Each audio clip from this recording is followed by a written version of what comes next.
In light of Old School Runescape's 11th anniversary, I wanted to make a special video that went over and celebrated the deep and rich history of the world of Gielinor. One that has a fractured timeline in the form of RuneScape 3. Old School RuneScape's story varies a little bit in the modern day, but it gives us amazing world building. The stories and fine details are scattered everywhere, so let's organise it a bit, shall we? Old School RuneScape has a rich and vibrant history, buried deep within storybooks, quests and even dialogue with some NPCs. There's a plethora of lore hidden beneath the surface. So settle in, we're going on a journey through history, through the ages of Old School RuneScape, covering all the important bits that have shaped Gielinor through time. So get a drink, maybe a snack, and whack this on your second monitor, and let's get straight into the video.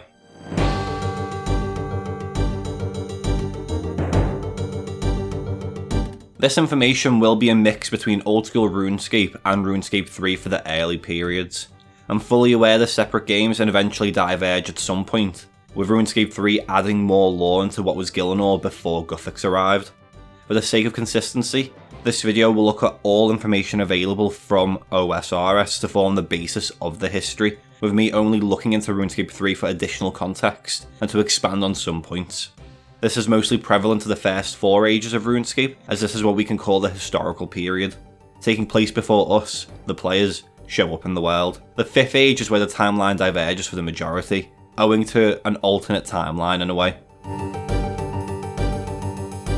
The First Age, also known as the Mythic Period, is the first era of history within Gielinor. According to Reldo, the First Age lasted roughly 3,427 years. The First Age ended around 8,000 years ago, and was believed to be the first era within recorded history, when the gods descended upon the world at the start of the First Age and shaped the fabric of matter itself, with druids having a strong belief that it was Guthix who created Gielinor, transforming it from a blank plain into a lush and vibrant land. It's commonly believed that Guthix brought various races that he deemed worthy to populate Gielinor through the World Gate, an artifact that allowed beings from many worlds and universes to commune and enter different areas. The gate was used to bring through humans, dwarves, gnomes, moss giants, ents, cats, sheep and countless more creatures, through which Seren, the goddess of light, also came through to Gielinor and brought elves from their homeworld of Tardidad, having been invited personally by Guthix. They settled inside Teranwyn and built Gielinor's first city, Prifinus. The World Gate was sealed soon after, with no one being able to access Gielinor with its power directly. This artifact is mentioned briefly during Plague City and spoken of in Prifinus' history books, but apart from that, it's sparsely mentioned. The middle of the First Age can be bookmarked as when Guthix began his slumber, descending deep underground to have the heaviest sleep of his life for about 8,000 years.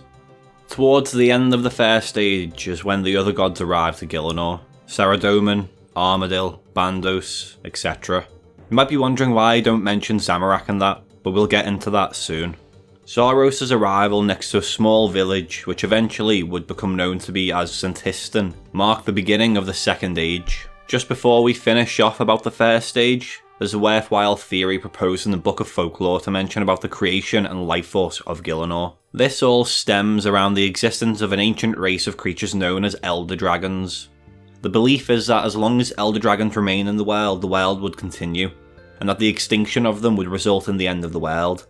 Very Y2K if you ask me. It's possible that by Elder Dragons, it may be referring to the Dragonkin that Robert the Strong annihilated, but they are believed to be extinct, though the survival of a very limited number would tie in with the world's existence, I suppose.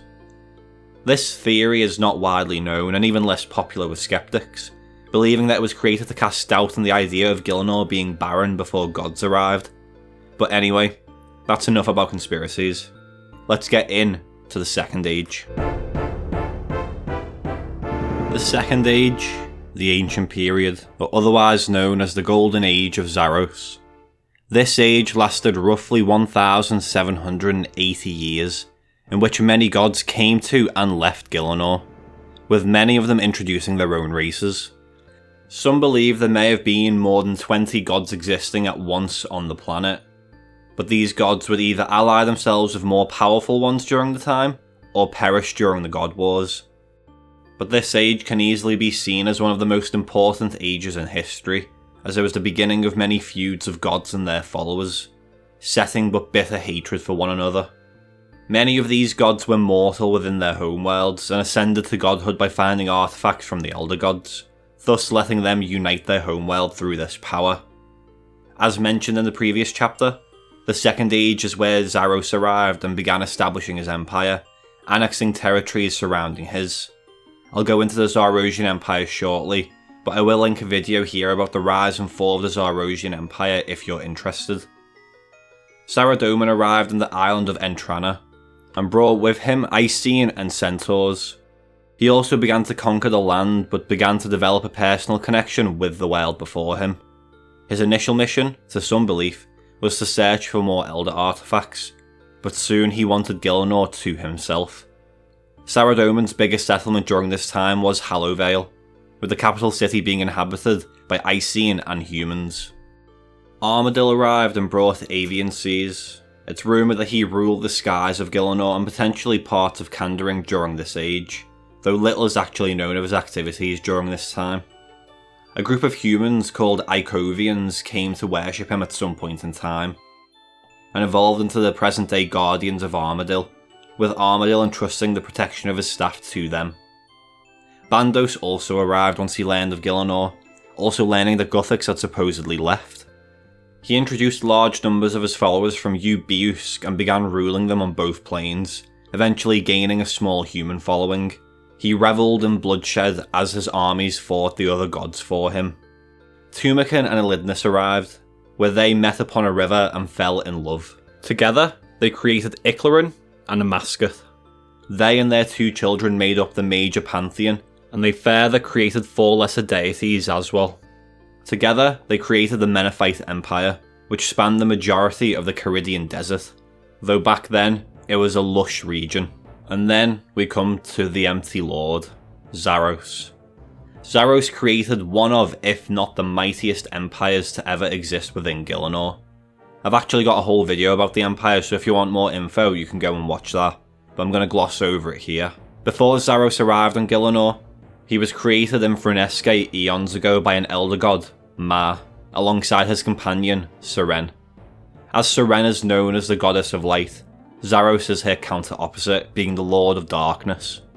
Over time, he began to resent their creator's possessiveness over them, and longed to escape from her, eventually fleeing while she slept. Despite him inviting Seren, she denied him, arguing that they were eternally indebted to Ma. Zaros left Frunesque and began to wander the universe, eventually arriving to Vampirium, where he encountered the vampires.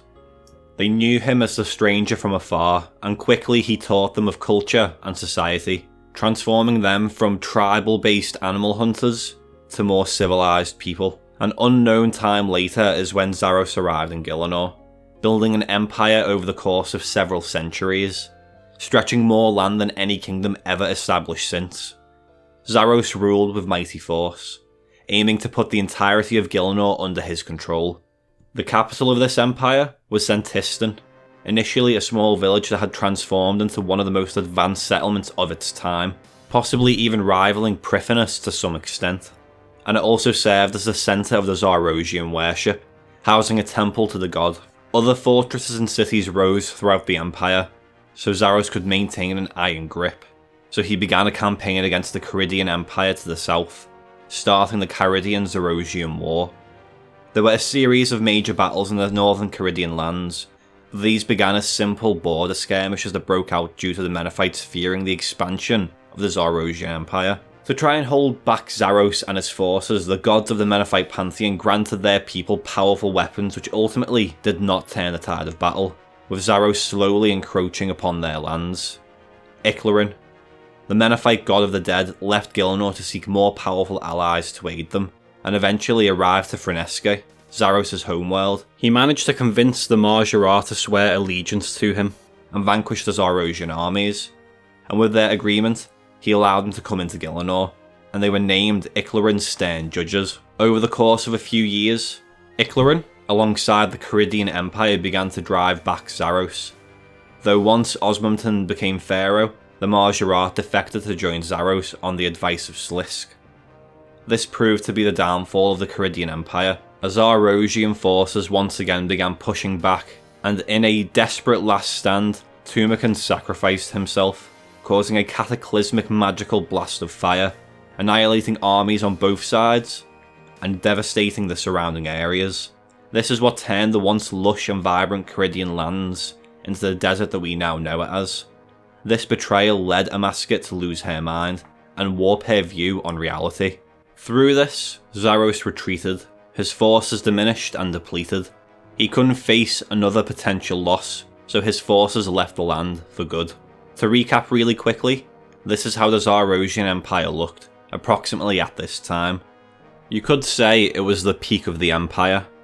It consisted of Forenthry, or the Wilderness, Northern Mistalin, Northern Asgarnia, and Northern Mauritania.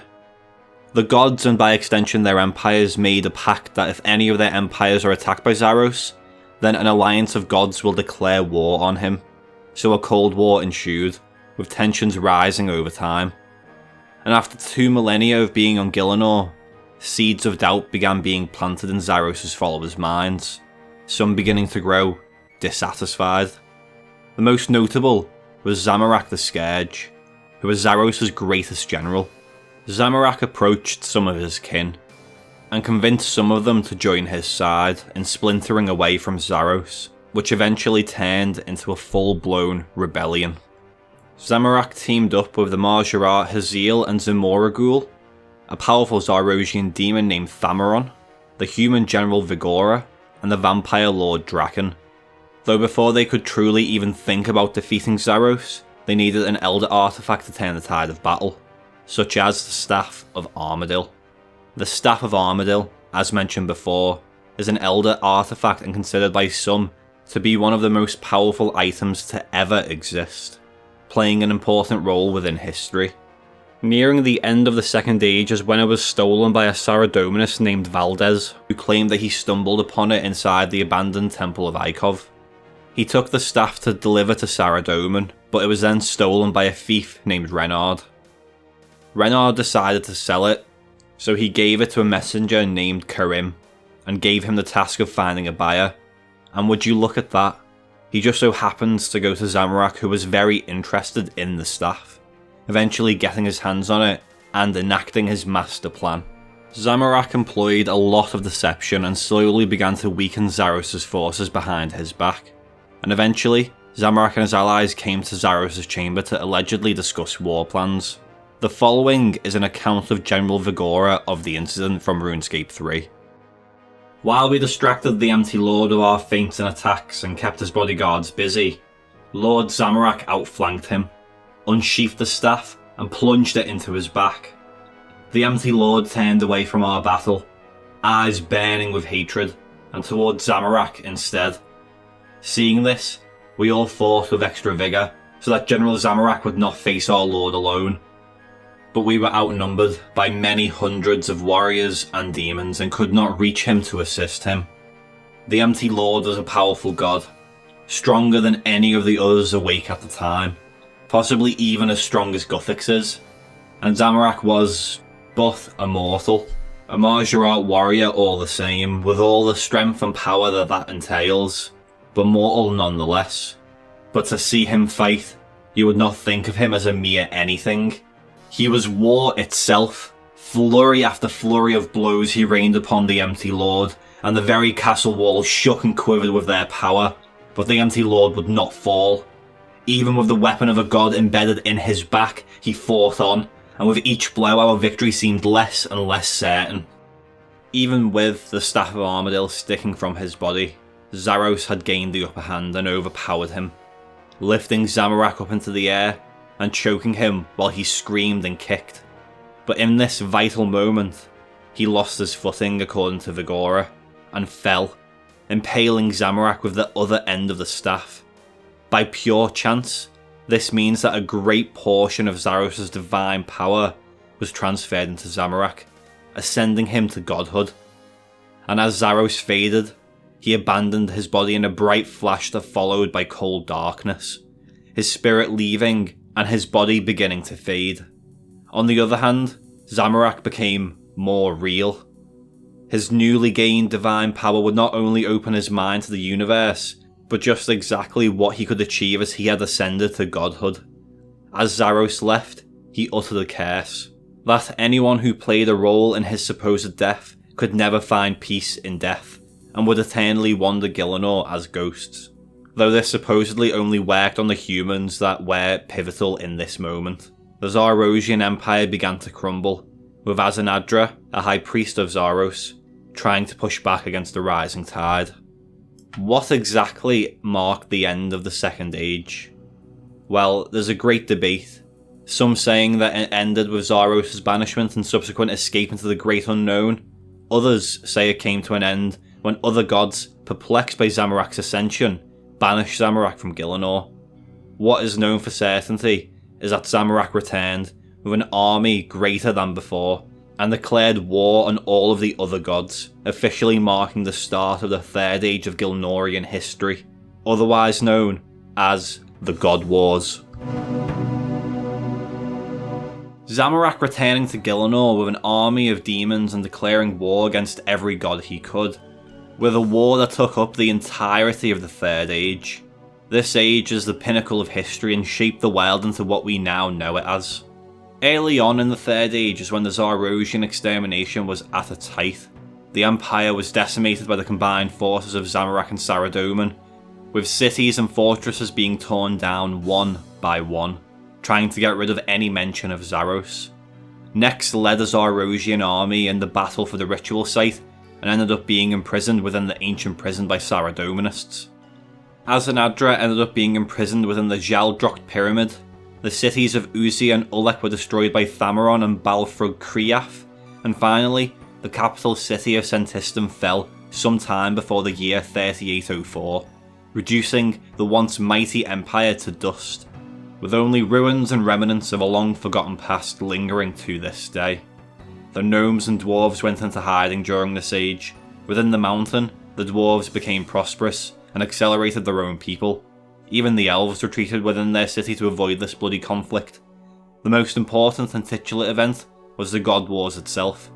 Yes, Zaros had left and disappeared, and Zamorak now eyed Gielinor for himself, leading to many battles that would shape the world. Lord Draken conquered the Saradominus kingdom and capital of Hallowvale, capturing the surrounding areas and founding the land of Mauritania, with heavy losses on both sides. The battle ended when the Queen of Hallowvale willingly gave herself up to try and save her husband, which of course didn't happen. He was captured and turned into a vampire, and became Vanstrom Klaus, with his first acts being to murder his daughter and attempt to murder Saphalan, who repelled him with his innate Icene abilities, though this caused him to lose his memory. As the Queen of Farate was captured, any and all morale within her armies dwindled. The tide of the battle turned, and Fasani, the Justiciar of the Wolf, and her companions had felt that Saradomin abandoned them, quickly swearing allegiance to Zamorak and making tithe offerings to the surviving Hallowvale peasantry. With Hallowvale in ruins, Draken began rebuilding and eventually created Darkmire and Mayaditch, enslaving the remaining humans so they can get their blood tithes to ensure the survival of their race. The Queen's castle was later renamed to Ver Sinhaza and given to Lady Verzik Vita. Eventually, Saradominus tried to lead a crusade to take back Hallowvale, with the empowered Barrows brothers who gained their power from the Margerat Slisk. Yeah, that is the one who made his kin abandon the Caridian Empire. They encroached upon the land towards Darkmire. The brothers seemed unstoppable. That was until they reached the walls of Darkmire, and Slisk took their powers away, letting Lord Draken slaughter the crusade outside his walls with little effort. Those fleeing the war-torn lands and kingdoms sailed west, eventually arriving at Great Kurend, establishing a mighty kingdom, which we'll cover soon. Another notable mention is that Skatizo had betrayed Zamorak and stolen a powerful artifact, with his sister Zalcano being punished to go and hunt him down, though she would get imprisoned by the elves deep below Prifinus. After Sentistum fell, Zamorakian forces would control it until Saradominus forces seized it by force, founding the city of Saranthium, a magnificent stronghold similar to Falador that had great influence by Saradomin, with his symbols being everywhere the eye could see. A major creation during this age was the God Sword, which took a combined alliance of Saradomin, Armadil and Bandos to create a weapon to use against Zamorak, with the transportation unit being assaulted by Zamorakians, eventually breaking out into a great battle in the God Wars dungeon. Even Nex was momentarily released, only to be imprisoned again by a joint effort of all 4 factions. It was during the Third Age that the Sea Slugs also made their presence known. Mother Malum allegedly attempted to conquer the world, but her plans were thwarted by the Temple Knights which were formed during the God Wars.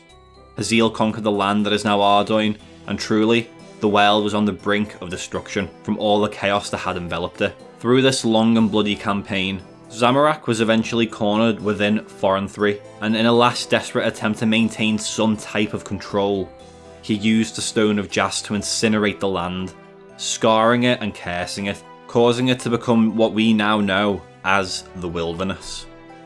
The God Wars were bloody, deadly.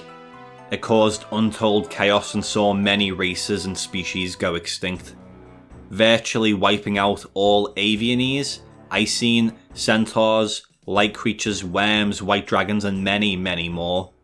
This untold destruction scarred the world and shaped it into a war-torn landscape. Millions died. Cities were founded and razed to ash. There was so much destruction that followers of Guthix successfully conducted a ritual to awaken the sleeping god. It was during this time that a follower of Guthix also froze the God Wars dungeon, essentially stopping the fighting in time, until much later. Guthix awoke from his slumber and retaliated against all of the other gods, effectively ending the God Wars once and for all. He banished the most powerful gods and established the Edicts of Guthix to keep them out. The edicts essentially forbid gods to return to the world of Gielinor, telling each god to maintain a balance between the 2 major gods, Saradomin and Zamorak. If either were to upset the balance, then Guthix would reawaken and wreak justice on Gielinor, remaking it anew. Due to the Edicts of Guthix, rather than leave and condemn the elves, Seren shattered herself into crystal shards that surrounded Prifinus, aiding in the elves' longevity and prosperity. It is during this time that Guthix then travelled the world to witness the destruction that had been caused by the gods. And through this, his grief manifested, giving way to the tears of Guthix before he went to slumber deep beneath Gielinor once again, never to be heard from again. It's here the Third Age ended, with the banishment of the gods, and Guthix once again returning to sleep. It's here the surviving races of the God Wars began to rise from the ashes, to try and rebuild after the devastation, leading in to the Fourth Age. The Fourth Age is known as the Age of Mortals, where the remaining races on Gielinor began to rebuild, leading many small settlements to quickly flourish and become kingdoms. Lasting roughly 1,950 years, this age also hailed many heroes and tales that got passed down to modern times. The Age of Mortals has a lot more records and dates, letting us construct a more concrete timeline of events. But before we get into the timeline, let's find out what some of the races decided to do once the gods were gone. Aside from the city of Sarinthium, a few Caridian desert settlements and a refugee town of Berg di Roth, most of the humans at the start of this age lived in barbaric tribes, though as the unwavering human will has shown us time and time again, humans moved from tribes, to towns, to cities, to kingdoms, and then became a dominant race within Gielinor by the end of the Fourth Age. Goblins were lost, to say the least. Their big high war god, the guy who your Tacitus are named after, was banished like all the other gods, so they had no leader. What else could they do but try to fight everyone, as it's all they've ever known? They even began fighting their own past allies, the ogres, leading to a bloody civil war and seeing them get kicked out of the Fell Dip Hills. Being driven north, they then turned their rage from ogres to gnomes, with the mighty gnome mage Glofri created illusions of giant tortoises that caused the goblins to flee in terror. This eventually led to the Battle of Plain of Mud, which I'll cover in a little bit. Gnomes returned to the surface after going into hiding during the God Wars, and they found their settlements destroyed and razed to rubble, and the landscape they came upon was more hostile than ever before. Barbaric human tribes would hunt them, so they once again had to hide to avoid extinction, but not before planting the Grand Tree, which when grown, allowed them and their technologies to thrive away from prying eyes and bloody swords. Dwarves remained underground during the Fourth Age, discovering a huge cavern where Keldagrim was built, though the dwarves also lost their magical powers for some reason, only being able to cast Superheat Item. During the rule of King Alvis, the Consortium was founded and quickly became the ruling organisation of Keldagrim, and once King Alvis died, they ruled the entire Dwarven realm. Due to the loss of their powers, they had advanced their technology by a great deal, leading to a prosperous and titanic kingdom. Towards the end of the Fourth Age is where dwarves first started to make contact with the surface, after thousands of years of silence. Though it's worth mentioning that Imcando dwarves emerged much later, elves emerged to some capacity, moving eastward and inhabiting lands of Kandarin, with settlements dotted around, and alliances made of humans and gnomes. Clan Kadan, under the leadership of Baxtorian, ruled over these times. Tazar, who lived in isolation since the First Age, made their first documented contact with surface civilizations. Vampires were under the rule of Lord Draken, one of the Zaros usurpers, and with his lead, controlled the land of Mauritania, enslaving its population, with Mayadich being the biggest human civilization at the time. These humans had to pay blood tithes, and eventually Draken tried to attack Mistalin, but was defeated when the River Salve was blessed against him. Now that we have a rough basis of what the races in Gielinor were up to during the Age, let's take a look at more specific events. Early within the Fourth Age, the Dragon King conflicts were fought, which were a series of attacks by the Necroceruts, who were a group of Dragonkin who spread terror all around Gielinor. This was all down due to the abuse of the Stone of Jas during the God Wars, which caused their rage to boil as they were cursed to forever guard the stone, and their only solace was to attack anyone in sight. Due to most Dragonkin being largely resistant to conventional weapons, the Dragonkin were left unchecked for many years. That was until Kethsi found a way to harm them. Though all this did was inspire a Dragonkin named Zorgoth to begin experimenting on dragons, where one of the first of these experiments took place on Crandor, which led to the creation of Elvarg.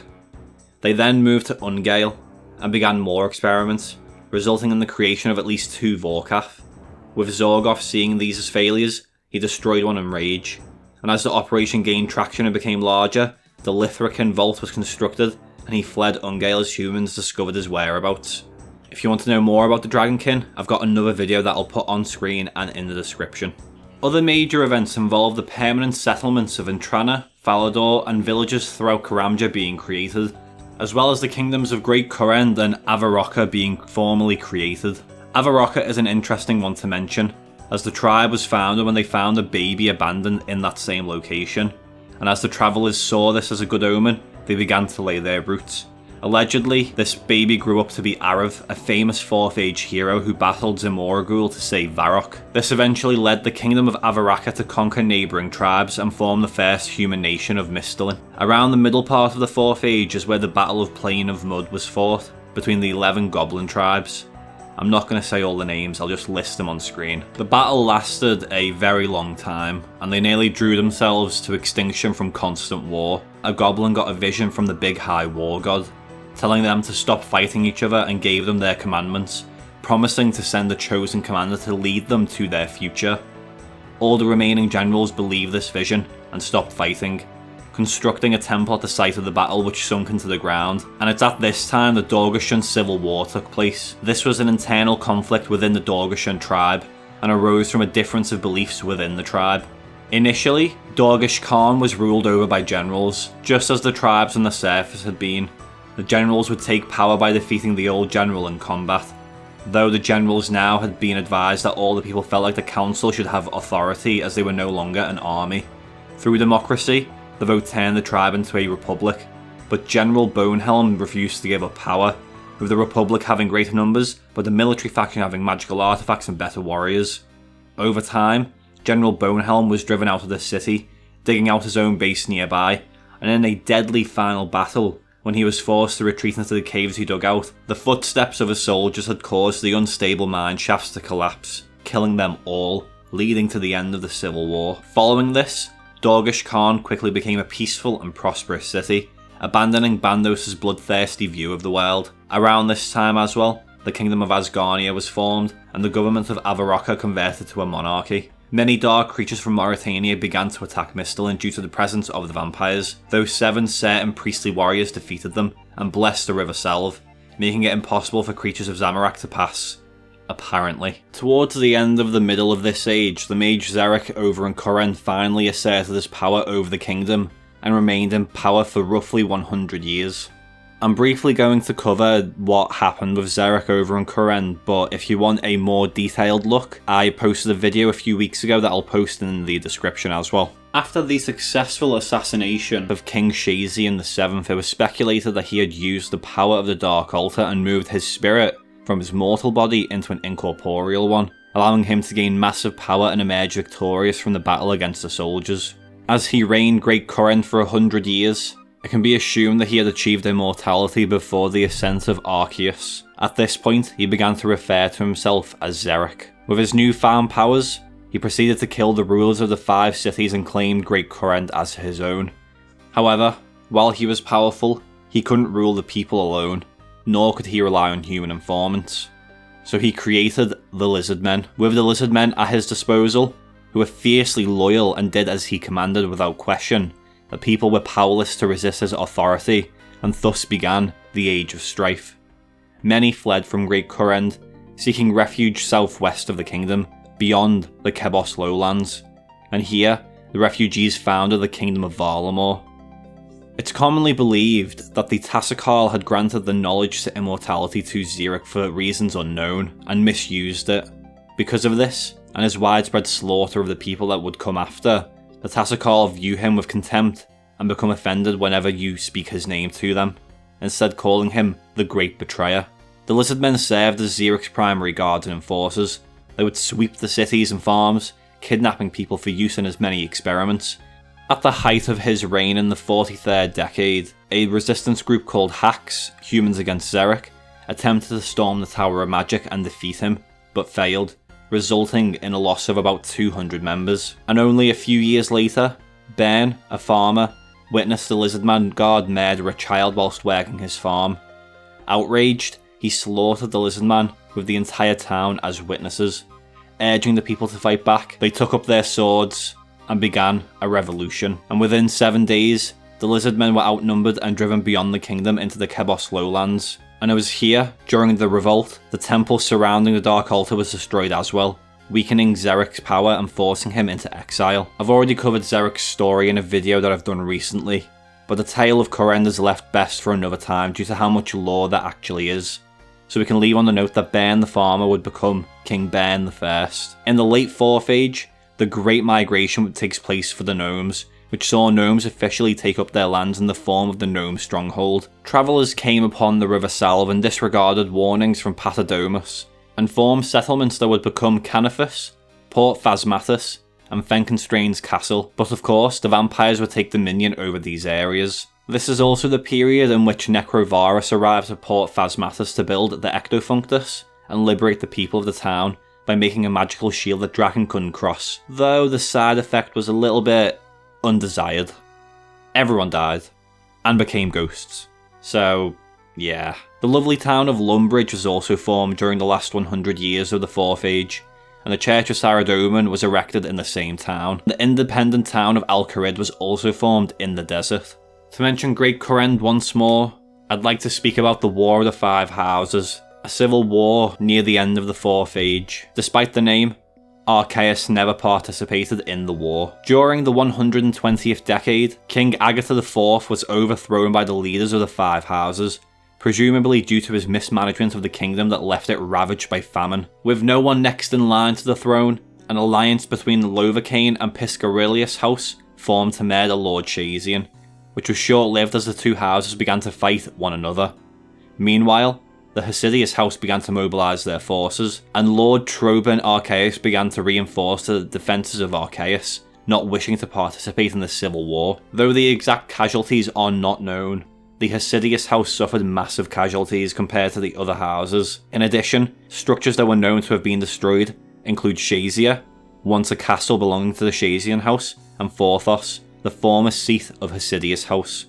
While the war was seen by some as a petty squabble and a war of pride between the houses, the war ultimately lasted for 20 years, and after the war, King Cairds I took the throne of Great Corrend. Before we talk of the end of the Fourth Age, it's worth bringing up Arav again.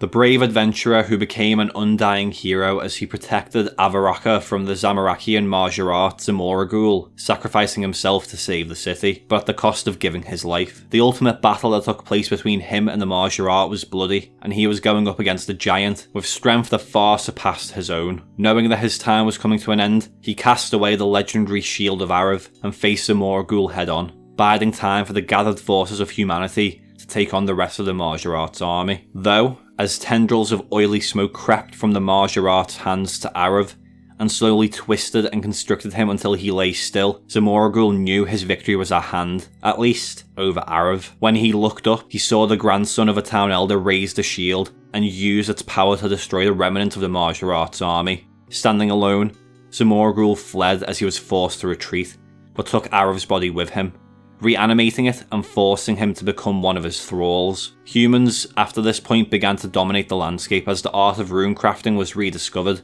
allowing for humans to use new magics thought lost to time. I wonder what the XP rates were like back then. The Fremenniks abandoned their nomadic way of life, creating the village of Relica. While this improved the life of most Fremenniks, some disagreed with this way of living. These people left the Fremenniks, grouping together to form the Mountain Tribe. The two tribes were somewhat bitter towards each other for a very long time. Many years later, the Fremenniks discovered rune essence, and this caused a great struggle within the tribe. Some believed that the Fremenniks could use the magics of the essence for defense. Others believed the rocks were not meant for mortals, and that the gods would destroy them if they were used. The tension grew until many more Fremenniks departed for Lunar Isle, where they would form the Moon Clan.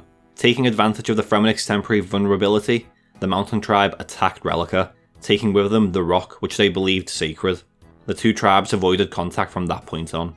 Though the specific dates are unknown for these two events, it's worth mentioning that Avaraka was renamed to Varrock, and also the establishment of the Black Knights that would cause a never-ending conflict with the White Knights. And here we are, the end of the Fourth Age, so let's not waste any time and get straight into the Fifth Age of Gielinor.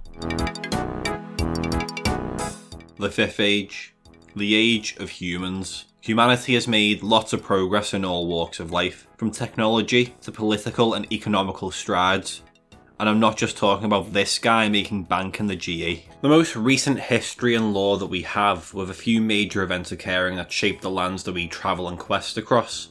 But where did it begin? Well, as you heard, the humans discovered runecrafting at the end of the Fourth Age. The wise old man states that the Fifth Age actually started at that time. Humans discovering magic had, of course, led us to learn of magic and spells once again, leading to the construction of the first wizard's tower south of Draenor village.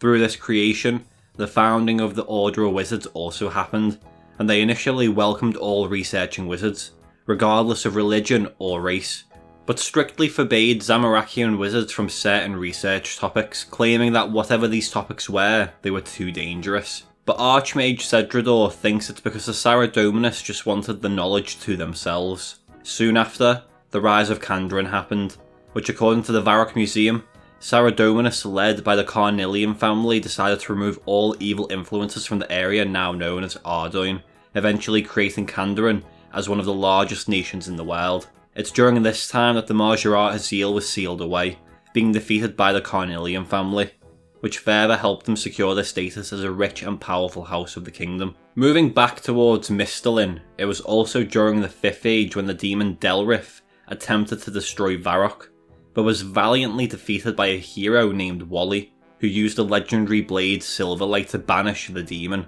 though not permanently. Unfortunately, Wally is mostly forgotten about in the modern day, but his battle certainly saved a lot of lives. Humans using magic, big plus, right? We all love a bit of magic, but unfortunately, that's not how all humans saw it. Barbarians of the north felt that the creation of runes should be left to the gods, and not have humans meddling in forces beyond our control, and they only knew of one way to try and stop it: to launch a brutal campaign across Kandarin and Asgarnia to stop these heathens in their tracks. This brutal campaign destroyed not only the Mage Arena in the year 47, but early in the 60th year of the 5th Age, the barbarians largely wiped out the Imkando dwarves, leaving only a handful alive scattered around Asgarnia. Ever since the 3rd Age, their home was in Camdozal, where they utilised magic in dwarven smithing techniques and even helped Arav create the shield that helped save Varrock earlier in the 4th Age. Though it was their use of magic inside the smithing techniques that took the barbarians' attention, which forced the Fremen Accord to turn their weapons and wipe out the Imkandorian dwarves. Speaking to them, it's clear they may not be aware that there may be more of their kind beneath the Avium Savannah in Valamor, though only time will tell where that story will lead. In the 70th year, the Wizard's Tower was burned down, and countless tomes were destroyed that were seen as irreplaceable. This allegedly happened from Zamorakian mages wanting to take control of the tower and the council, and only the basement survived. Because the destruction was blamed on Zamorakian wizards, they were then expelled from the Order of Wizards, and once the tower was rebuilt, they went on to form the Zamorakian Magical Institute. Though a mage of Zamorak does theorise that it was actually Saradominist mages who caused the destruction, that they stole teleportation research from a Zamorakian mage, and performed a ritual that, due to a severe lack of understanding, went horribly wrong and burned down the tower. There was a public outrage in Varrock, and this eventually led to the discovery of the Dagon High's plans in the Tunnel of Chaos. Who are the Dagon High, and what do they want? They're a secretive Zamorakian organisation situated within the Tunnel of Chaos. They had flourished early in the 5th Age, as surprisingly the worship of Zamorak wasn't frowned upon as much, and so they didn't have any issues with the general population, but the priests of Saradomin weren't fond of them, and a secret war was waged against them. Saradominist priests were found dead in the streets, and Dagon High were placed in cells and tortured. Through the burning of the Wizard's Tower, the population of Varrock called for the Dagon High's heads, and their numbers were greatly decimated, with the survivors delving into the most evil forms of arcane magic. They wanted revenge, and they weren't planning on leaving survivors, but this plan came to an early end, as a young guardsman had came across the elders of the Dagon High performing some type of sacrificial ritual. Sounding the alarm, the Dagon High dispersed, and the elders remained to give the others a chance to live, but they were slain. They do currently exist on, though the forces we see are minimal, but allegedly there's more hiding in similar tunnels to the Tunnel of Chaos elsewhere. During the year 132 is when King Arthur and the Knights of the Round Table arrived in Gielinor, conveniently leaving England behind to grace us with their presence. Surprisingly, it was during this age that King Ulthus held the throne in Candorin, and wanted to aid Arthur. He spoke to Lord Sinclair, who was an important political figure, and convinced him to leave the mansion to Arthur, whilst moving slightly north to a slightly smaller home, though this was something that his children would never forget. Only 4 years later, King Ulthus is killed in a hunting accident, and while his sons could not agree who would be king, they instead split Ardoin in half. With King Ulthus dead, his son King Lathus disagreed with his father's decision to give the Knights of the Round Table Camelot and wished to reclaim it. During the year 139 was when Crandor was a bustling and thriving community, with many members of this civilization being part of the Champions Guild. Although, as fate would will it, one of these said champions would go too far and awaken Elvarg during an expedition inside the volcano located on the island, and she did not like that. Awakening, she devastated the island and burnt down Crandor, going so far as to following refugees who decided to make camp in Rivington. The only survivors were 3 wizards, Thalzar, Lozar and Melzar. They split up the map of Crandor to ensure no one would strike the wrath of Elvarg again. Sometime between the year 150 to 159, the last ruling monarch of Great Korend, King Kertz IV, would die.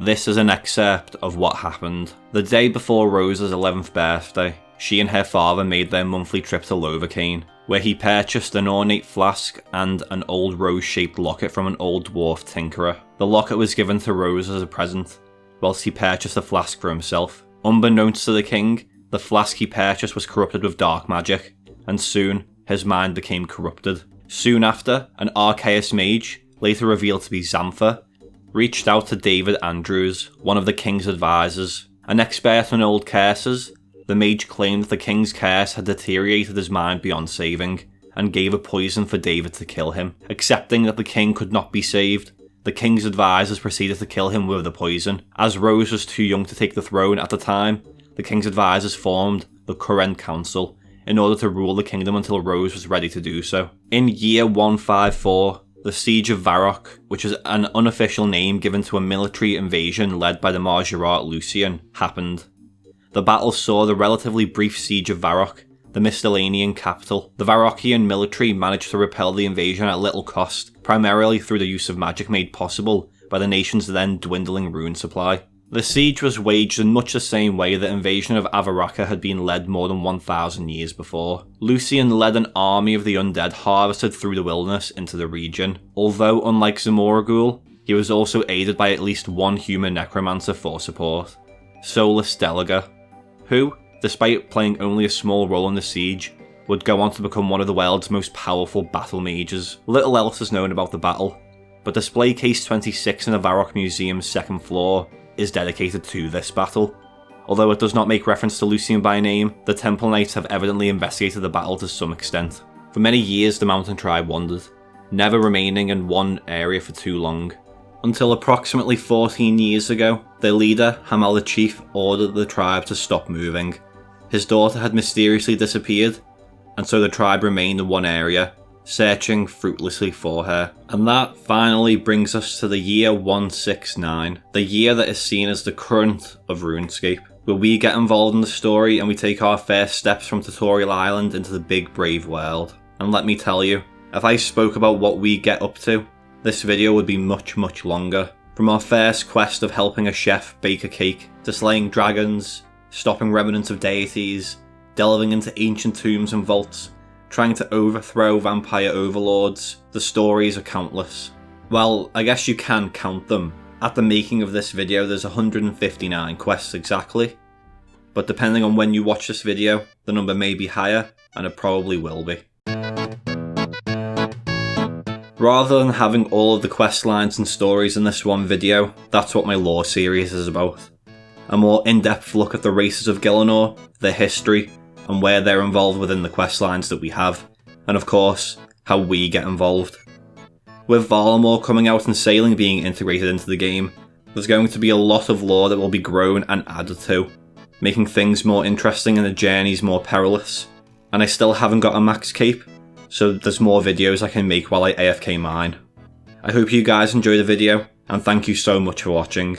This would honestly not be possible without an audience that is actually interested within the lore of the game. Though I didn't play Old School Runescape when it first released, as I left RuneScape entirely when Evolution of Combat happened, these past few years it's almost consumed my interest. We've had 11 years, and things are going in a good direction, so here's to many, many more. But for now, thanks for watching, and as always, see you next time.